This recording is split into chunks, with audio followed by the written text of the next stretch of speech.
Olá, meus queridos, a graça e a paz do Senhor, Shalom a todos. Estamos aqui no sítio recebendo alguns irmãos meio envergonhados aí para não aparecer. E nesta feita viemos trazer mais uma reflexão.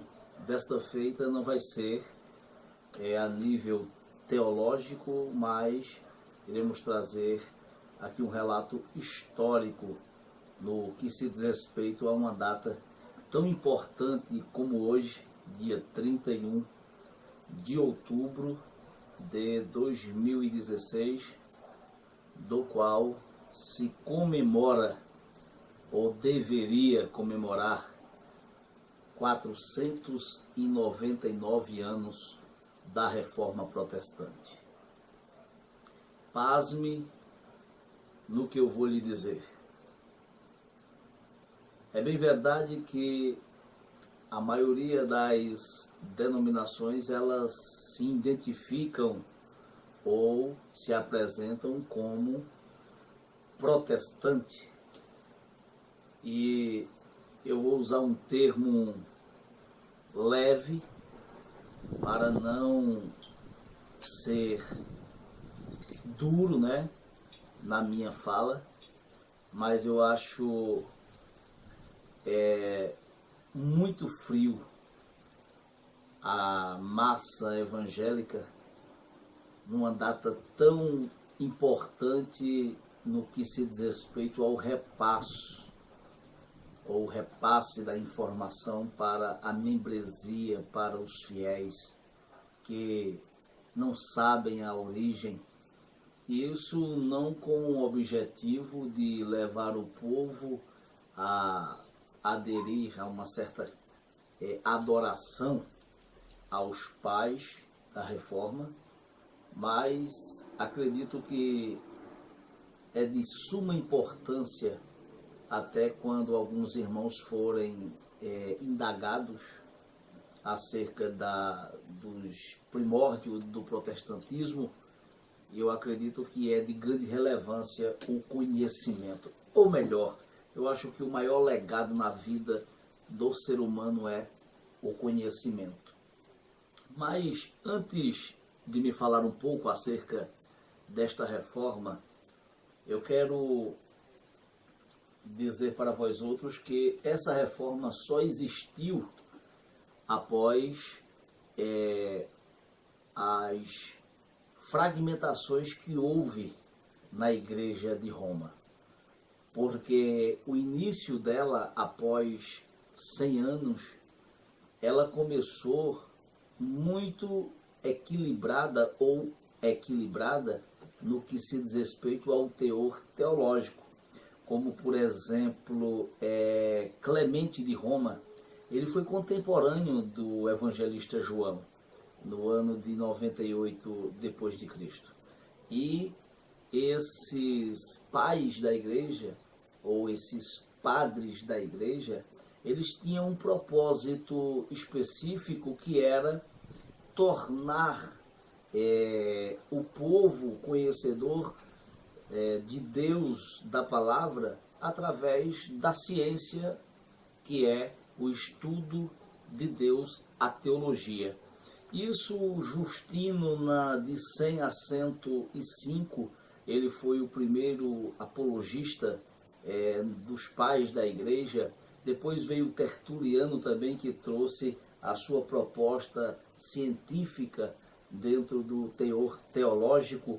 Teve também Atanásio, que foi de 296 a 313, por aí, a 373, salvo engano, que trouxe também os primeiros passos da ciência da interpretação, que teve o nome de hermenêutica.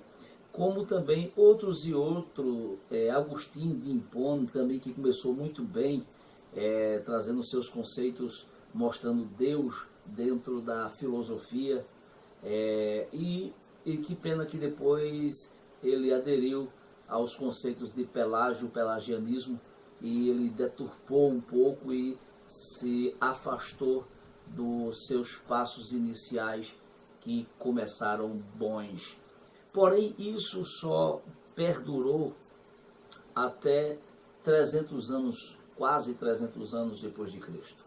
Quando Constantino, o imperador, unificou a igreja com o Estado, Constantino tinha um objetivo específico, que era trazer a ciência, o conceito de Deus, dentro do conceito teológico, mas todavia querendo um objetivo financeiro e político, usando a religião para fortalecer o seu pensamento. E esta fragmentação, ela começou a existir quando Roma foi-lhe facultado o legado de aderir, com o apoio do Império.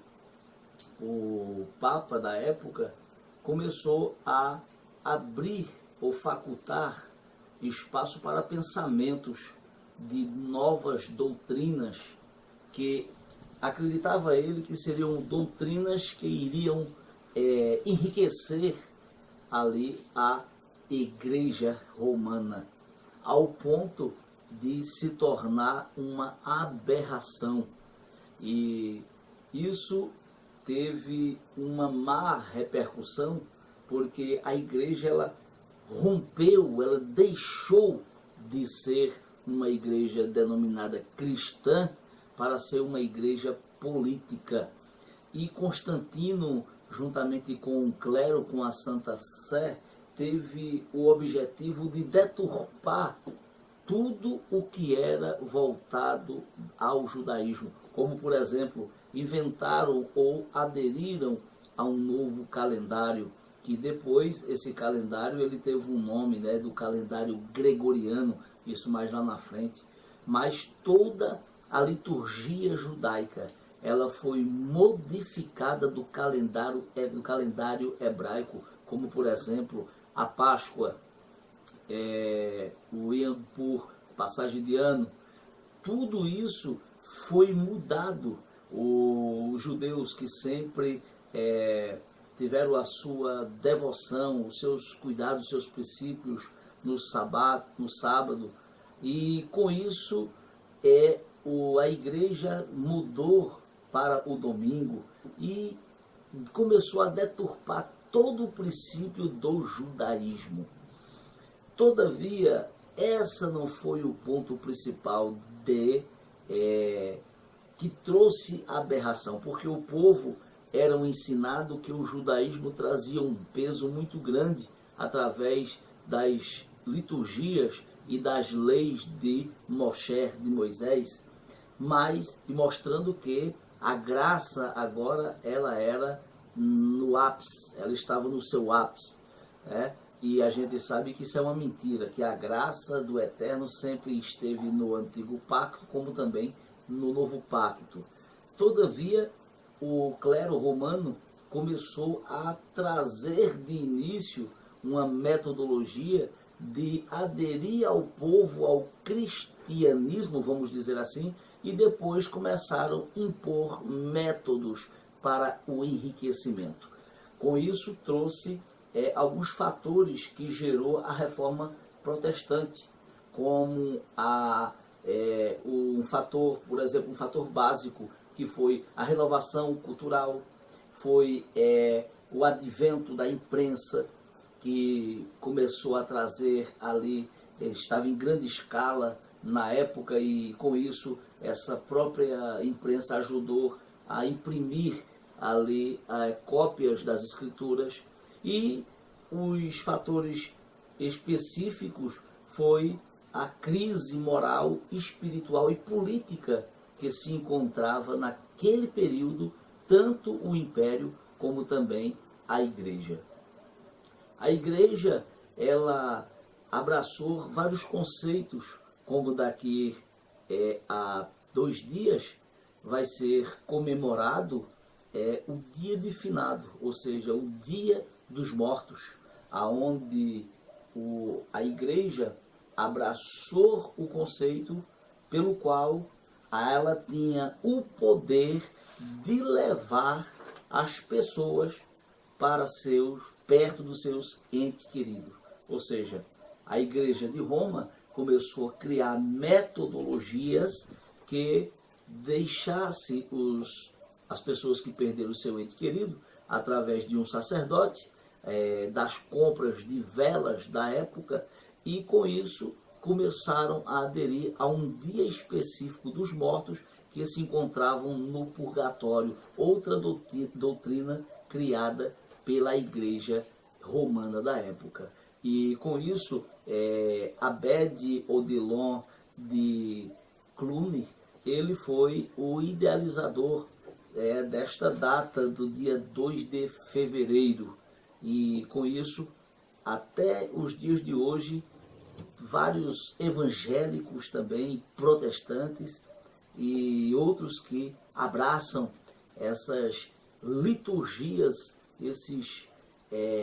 essas doutrinas que foram criadas pela igreja de uma forma extra-bíblico, trazendo aí aberrações e tudo indo de encontro com o que diz a palavra do Eterno. Ao ponto de que a igreja, ela começou a mostrar ao povo um Deus carrasco, a um Deus que não aderia ao perdão individual, aonde as pessoas pediam perdão ao Eterno por intermédio de Jesus. Mas ela, a igreja, o clero, ficou no lugar da intercessão. Ou seja, através da igreja era que aproximava os fiéis para o Eterno. Ao ponto de que a igreja começou, determinados pecados, vender utensílios, do qual venderam crânio de defunto, dizendo que era de João Batista. Somente na Alemanha venderam 18 crânios em uma mesma região, dizendo que este crânio era de João Batista. Ou seja, quantas cabeças João Batista tinha? Parece engraçado, mas isso é uma verdade. Lascas da cruz, eles pegavam um madeiro e diziam que era lascas, parte da cruz de Cristo, de Yeshua HaMashiach, do qual morreu no Monte Caveira, no Gólgota, e eles começaram a vender, e que essas lascas, as pessoas levando para a sua residência, para a sua casa, lhe trazia aproximação, perdão de pecados, cura para o corpo, e como também intercessão para os mortos que se encontravam no purgatório. A igreja chegou a uma aberração dentro desses conceitos doutrinários de vender leite em determinados recipientes de mulheres comprados, do qual dizia que era leite, a relíquia que estava dentro da Santa Sé, do qual era da Maria, ou de Miriam, né? Que a Igreja Católica chamou-la de Maria. E isso o povo começaram a vender, a comprar, e houve esta negociata religiosa, trazendo uma crise espiritual, tanto para quem comprava, como a igreja, que já estava totalmente adulterada dos seus princípios espirituais e doutrinários.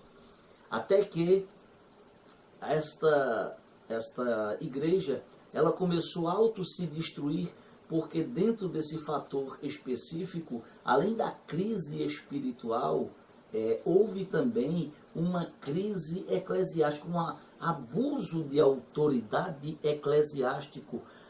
As pessoas que tinham uma certa condição, eles vendiam cargos para a igreja, ou cargos da igreja, a pessoas burgueses que tinham um filho, que tinha família aristocrática, que tinha dinheiro, poderia chegar a se aproximar do papa ou do bispo, e ali, por dinheiro, ele ser consagrado para o clero. E isso houve uma arrecadação de dinheiro nunca visto pela igreja adulterada de Roma. E esta metodologia começou a fragmentar ao clero, ao ponto de que o celibato foi constituído de início com um pensamento de deturpação com o cristianismo. Eu abro um parênteses com o judaísmo. Eu abro aqui um parênteses para você entender. Constantino, ele, subsidiado com pseudos religiosos da época, ele repassava a informação de que o judaísmo era muito rígido e carrasco com as mulheres, e que isso foi colocado estatutariamente, cartorial, para que a mulher tivesse direitos iguais. Isso trouxe uma inovação da época, do qual isso se perdurou, se arrastou pela Idade Média, com o objetivo de início, de encontro com o judaísmo. E com isso a Igreja Católica, ela percebeu que iria perder o seu espaço pelo adultério, pela a prostituição, os casamentos ilícitos que tinha, e o abandono das mulheres que tinha os sacerdotes da época. Então a igreja, ela criou a doutrina do voto de castidade dos sacerdotes, que é chamado de celibato. E isso não é com o objetivo, como eles dizem, de que o sacerdote dedique a sua vida, como o Rabino Shaul do apóstolo Paulo, como também Jesus Cristo, de viver uma vida sem constituir casamento. Esse não é o objetivo da igreja. Esse não foi o objetivo da igreja. O objetivo era que as mulheres não aderissem a um casamento com o sacerdote, para não ter direito, em caso de separação, dos bens que era da igreja romana. É tanto que um dos papas da época, ele teve o Papa Alexandre VI, ele teve 8 filhos. 8 filhos. O papado estava cada dia mais aderindo a uma deturpação, estava aderindo à venda das indulgências, ao aumento da venda das indulgências, ao ponto que o Papa Leão X, ele foi aplaudido dentro do clero, porque ele adquiriu, isso convertido para o real nos dias de hoje, dava cerca de quase 4 milhões de reais em um ano, que ele conseguiu arrecadar através de venda de cargos para a igreja e também das coletas que eram feitas através das vendas das indulgências, vendendo leite de Maria, como já falei, o crânio, dizendo que era de João Batista, pedaço de osso de braço, dizendo que era do apóstolo Paulo. E com isso houve um enriquecimento desta igreja. O papado conseguiu arrecadar muito dinheiro, mas por outro lado, o povo, através do renascimento cultural, começou a despertar e querer uma reforma religiosa. Isso despertou na vida de um homem, e do qual ele foi um dos que ficou marcado na história, mas, todavia, já havia homens que já estavam debatendo acerca do comportamento da liderança do clero romano, como John Hansen. John Hansen foi morto em praça pública, porque John Hansen, ele foi o primeiro sacerdote, o primeiro monge a fazer teses e indo de encontro com aquilo que era salvação paga através de Roma. E ele mostrando claramente que a salvação é pela fé. E isso repassou, foi disseminado, até que um homem chamado Martim Lutero, que é conhecido como Martinho Lutero, Martin Luther ou Martinho Lutero, um monge do qual ele era professor. Ele era um padre agostinho, né? Ele foi professor de teologia germânico da Universidade de Wittenberg, na Alemanha, e padre da Igreja Católica. Ele foi até Roma para saber o que estava sendo disseminado. E ele, ao chegar lá, ele percebeu a infabilidade do Papa e também do Império. E ele, observando as vendas de indulgência, e também fez um decreto pelo qual Roma não poderia mais ser chamado de Roma.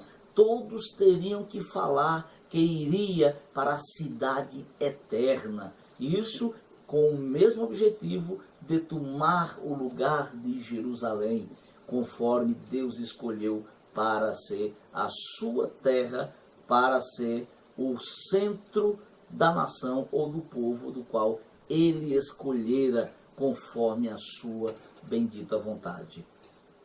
E Martinho Lutero saiu de lá pasmo com tudo que viu. Isso quando ele retornou no ano de 517, Lutero fez as suas 95 teses e foi ali deixando nas portas dos templos para que o povo refutasse e lesse, porque isso já era costumeiro. Os avisos, as informações eram colocados nas portas das igrejas para que os fiéis ficassem informados.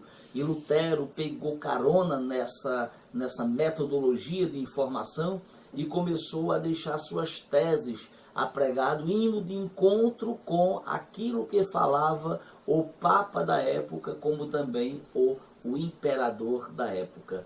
E Martinho Lutero, ele foi agora chamado para apreciação da sua fala, até que no ano de 521 houve um tal do Dieta de Worms. Ele foi excomungado do clero romano, ou seja, ele se tornou agora um deturpador, um fora da lei, ao ponto dele precisar se esconder dentro dos palácios, dentro de determinados locais e outras cidades, para que ali a corte não pegasse Martinho Lutero e levasse ele como preso até a presença do imperador Carlos V, a mando do Papa Leão X, que era o Papa da época. E isso foi um momento áureo. Este período foi um dos períodos do qual começou também a burguesia a ascender com o início da tecnologia, e os monarcas da época começaram a prosperar financeiramente, e isso trouxe um olhar diferenciado por parte do Papa Leão X e do imperador, ao ponto de que a igreja decretou e disse que todo aquele que estava prosperando e que não contribuía com a igreja mãe, que é a igreja da cidade eterna de Roma, do bendito Papa Leão X, que não contribuísse, ele era um avarento, ele não era digno de ir morar no céu. Era aí o imperador, juntamente de forma uníssona com o Papa e com o clero, criaram um decreto para que os monarcas ele desse imposto, agora pagasse seus impostos, digo, para a corte e também para a igreja.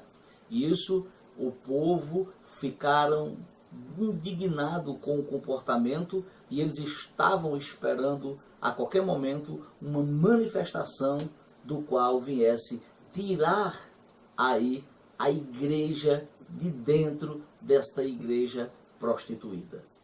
A igreja anglicana, ela surgiu neste período, do qual os burgueses, a burguesia, estava vomitando esses conceitos doutrinários de Roma.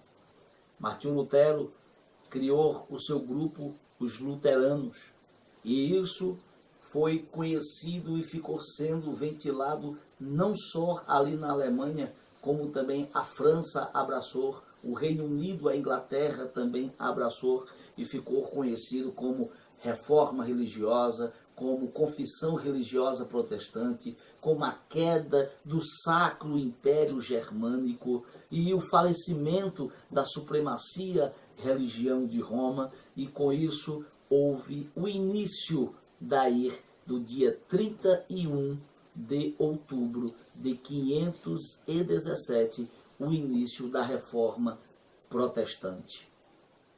Logo após, também Calvino aderiu a este segmento lá na França. Também o aniconismo, através de Henrique VIII, no Reino Unido, lá na Inglaterra, aderiu. E esse movimento vem perdurando, e podemos observar que as igrejas, elas foram também se modernizando dentro do conceito teológico, voltaram a Bíblia para a mão do povo, o povo começaram a ler as Escrituras, os judeus também foram beneficiados de uma forma ou de outra, que estavam na Europa, no Ocidente, também foram beneficiados com a queda deste Império Germânico, dessa queda, esta falência, como já falei, da supremacia religião da igreja prostituída de Roma, e com isso este movimento se alastrou,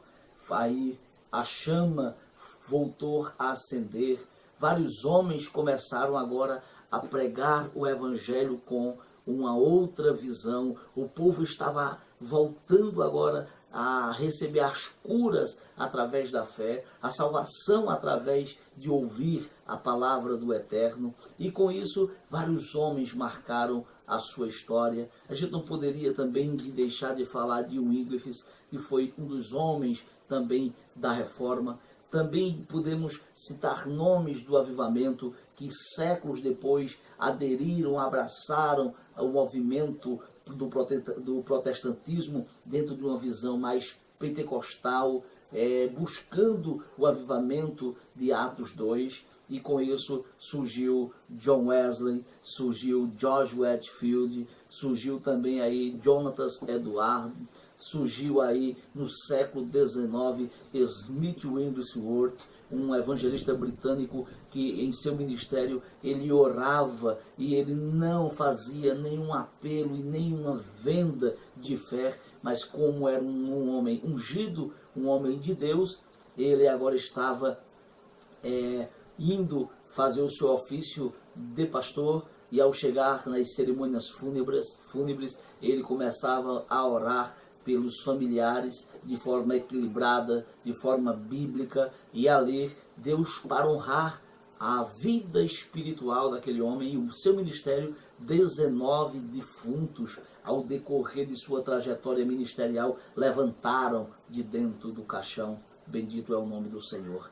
E isso vimos o movimento se alastrar, o movimento do protestantismo começar a tomar um novo rumo, a um avivamento. Começou Deus se utilizar de homens outra vez que abraçavam a essência da palavra. E isso se alastrou para o século XX. Podemos ver que, voltando só um pouquinho, bem pertinho ali de Lutero, Deus também se utilizou no ano de 1600 de João Ferreira de Almeida para fazer a interpretação. Um homem que era lá de Portugal, um poliglota, filho de sobrinho de um sacerdote romano, e ali conheceu o Evangelho, foi pregador itinerante, foi pastor, foi casado, teve sua família e teve aí uma labuta tremenda para escrever ou fazer as cópias da Bíblia para o português, e já deixando bem claro que João Ferreira de Almeida não se utilizara da Vulgata em especial para fazer a tradução para a língua portuguesa. Ele se deteve muito no grego, porque só na Vulgata, nas cópias que foram feitas, ele encontrou mais de 1000 erros dentro dessas escrituras da Igreja de Roma. Então nós temos hoje uma Bíblia aqui, que ela, na tradução de João Ferreira de Almeida, podemos observar que ela teve labuta, teve sacrifício, ela foi revistada, ela foi estudada se tinha erros ou não. Então estamos hoje mediante a um movimento do protestantismo através de Lutero e através desses homens. E temos hoje a Bíblia aqui no Brasil, por intermédio, na língua portuguesa, por intermédio de início de João Ferreira de Almeida. O movimento se alastrou, entrou para o século XX, a chama foi acesa, e com isso estamos no século XXI, mas eu tenho uma má notícia para concluir este relato histórico da Revolução Protestante. É que, infelizmente, os dias atuais não estão mais, em algumas pessoas não estão mais valorizando todo esse contexto histórico, que Deus está aí nesse contexto, queridos. É Deus que está aí. Deus que levantou esses homens. A honra e a glória é para Ele. Mas não é valorizado. Hoje, dia 31, muitas igrejas não faz nenhuma refutação. Muitas igrejas nenhum nome fala. Sabes por quê? Ou sabeis por quê? Porque, infelizmente, algumas igrejas estão voltando ao mesmo perfil da Igreja de Roma. Está com a fé sendo vendida. Está com indulgências. Voltou a indulgência para determinadas instituições religiosas. Voltaram à aclamação de sacerdotes evangélicos na posição também de métodos de intercessão, de adoração. Essa é a palavra correta. Estão adorando mais aos homens do que a Deus. E com isso estamos declinando, infelizmente, mediante esta teologia inovada no século XXI. Sei que não vai agradar a muitos esse relato, mas que fique no meu e no seu coração. E que possamos, a cada dia 31 de dezembro, podermos refutar. Daqui a um ano, estaremos comemorando, se Jesus não voltar, estaremos comemorando meio século, ou meio milênio, 500 anos. E acredito que temos que nos despertar para essas datas importantes. Que o Eterno nos abençoe.